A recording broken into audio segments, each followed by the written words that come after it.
Diane Dayton. We're at the 22nd Annual Boscovsburgs Jazz Fest in Reading, Pennsylvania. Catching up right now with Brian Bromberg.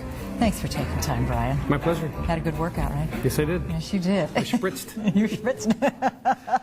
And you clean up well. I tell you. Well, you've been up to a lot of things this past year. One of the things is you've got 3 CDs that are out. Yeah, it's a kind of a rare occurrence, especially nowadays. But you know, usually you make a record, you're on a record label, you have put a CD out every year and a half, every 2 years, that kind of thing. Just because of the nature of the way my recordings have evolved, and the fact that I record a lot of stuff for different countries.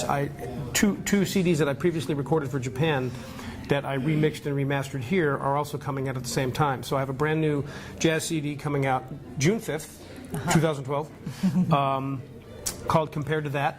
And a month later, I'm releasing a CD called In the Spirit of Jobim, which is an Antonio Carlos Jobim tribute with orchestra and nylon strings. That's really cool.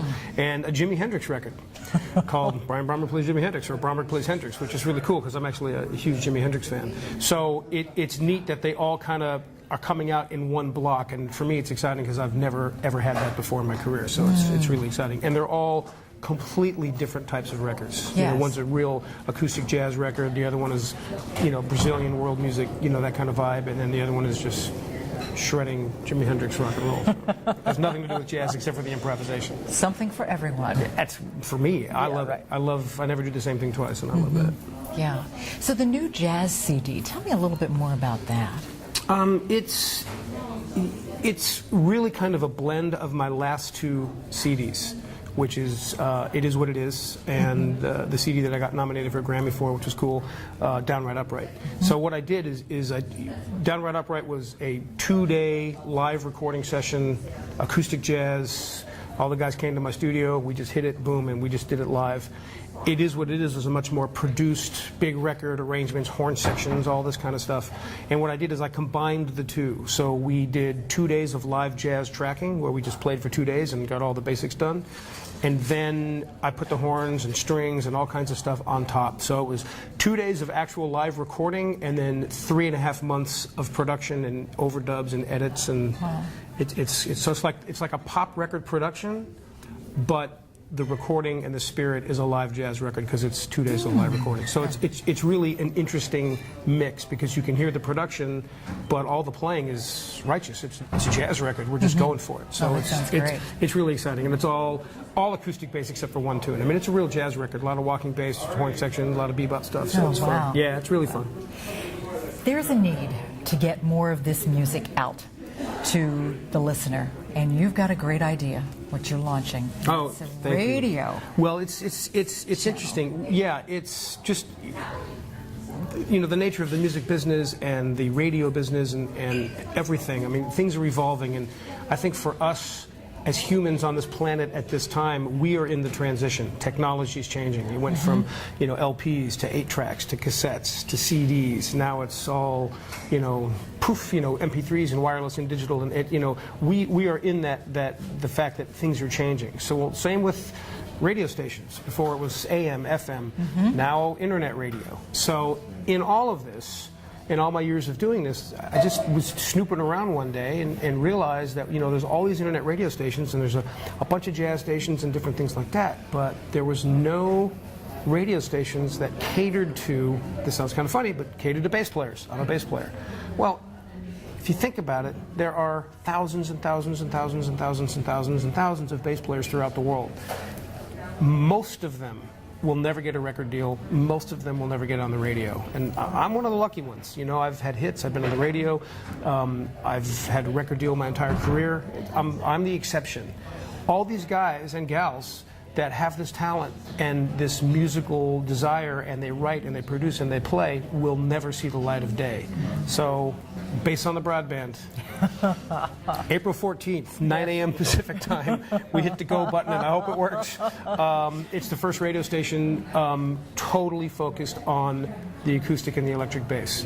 And it's format non-exclusive, meaning I don't care what the music is as long as it's good and it's airable. You know, I'm not going to put out demo tapes, but it's got to be real.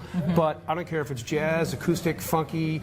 I don't care if it's hip hop, if it's classical, if it's rock, if it's pop, if it's bluegrass. It doesn't matter if it's focusing on the bass and what the bass brings to the music. So it's completely format open. So there's going to be a lot of unique programming. And I'm very excited about that too, because it's going to bring a lot of people into the instrument and the instrument's contribution to the music versus, oh, I love this kind of music. This is like the broad scope. And it's neat for me to feel that, maybe I'll play a small part of helping the next generation. Who's the next, Jocko? Who's the next Ray Brown? Who's the next Stanley Clarke? I'm saying, who's the next freak? Right. What I mean? Yeah. But maybe now this station and website that goes with it will help develop that, because now somebody in Spain or somebody in Uruguay or somebody in Iceland can actually get their stuff heard, and maybe there is somebody who's really amazing that deserves to be heard that would normally never be heard. That to me is pretty rewarding. It's cool. So I'm excited about it. Based on the broadband. You're going to be a DJ? Absolutely. Okay. No, I'm going to do a show 5 days a week. It'll be a 10-minute show, of course, but it'll be, yeah, because I love it. And there's actually a demo on the website where you can hear. There's like a two hour or so demo. What is the website? Based on the broadband.com. Yeah, where you can, where I was a DJ on it, but that's only a small part, because I want a lot of guest hosts. I want a lot of guest DJs. I want my peers and bass player friends and people that are the guys that have really taken the instrument to the next level. I want them to host shows. This isn't about me. This was just an idea that maybe I can facilitate it, but once the door's open, let it go. I'll do my little thing and that's cool, but I want the legends to be able to share their stories and to play the music that inspired them and whatever. And I want it to be a real open forum and real open venue for it. And I definitely do not want to be the only personality, but I love the idea of doing a show just because it's fun. It's great, so I'm excited. And this is what we need to do with music and with technology and the way that we're receiving it too. What do you think is going to happen? I mean, this could be very, very successful. Well, it's a start, and I also registered guitar on the broadband, and there's a million more guitar players to bass players. So I'm picking instruments that there are such, it's like a cult, but it's millions of people in the cult that play these instruments. I don't know. I mean, as they say in the old world, from your lips to God's ears, right? It's like nothing would make me happier than to see it successful. But I tell you, what's really interesting is that you just look at like the Burst Jazz Festival. You look at the people that are here, right? The fans are here. People want to hear the music. Yep. People want to hear the artist go for it. They want to see if you're going to crash and burn or not. They love that, right? They want to see the truth and the honesty of who you are. That's what they want to do. The fans want the music. The people who create it, we want to create it. We want to do this. It's the industry that's changed. And it's not just the industry, it's the technology of how this gets to here. Right. Before it went this path, now it's going this path. So the thing is, well, there's still radio, but you have to find it now. It's not like you just turn it on and there's your local jazz station. Right. Now it's probably on the internet or satellite. You have to physically work a little harder to find the music you want. Yes. But if you think about it, there's so much more available now than there was 5-10 years ago. It's just how we get it is what's different. And the other side of that is because of the downside of the downloading, because there's a plus of the downloading in the internet, and there's a downside to it. The downside of it and how it has basically almost made record companies completely extinct. The flip side of that is that anybody can record their music anywhere and get it heard. So in one aspect, we've got this ability to hear more content than ever before, to develop new talent. It's exposing it, and the end user just has to work harder to find it. But when they find it, there's this world that 10, 15 years ago didn't exist. Now it exists. Wow. Anybody can start an internet radio station now. But we're real. We're licensed. It's the whole 9 yards. We pay royalties. I mean, it's the real deal. Yeah. It'll kill me, but I want it to be right. I want it to be real. And if we don't do that to take it to the next step, the music that we love, which for me is jazz, is going to go away. Yeah. Where are the masters? The guys that I looked up to that inspired me, they're all past. If that next generation doesn't come out, I'm 51 now. I used to be always the young kid. I'm 51 now. Well, where's the next generation? Where's the one below that? What happens to this music when all the guys that created it are gone? Mm-hmm. We have to do something to keep that alive. Yes. You know, because the people want to hear it, we want to play it. So that's kind of like our responsibility, if that makes sense.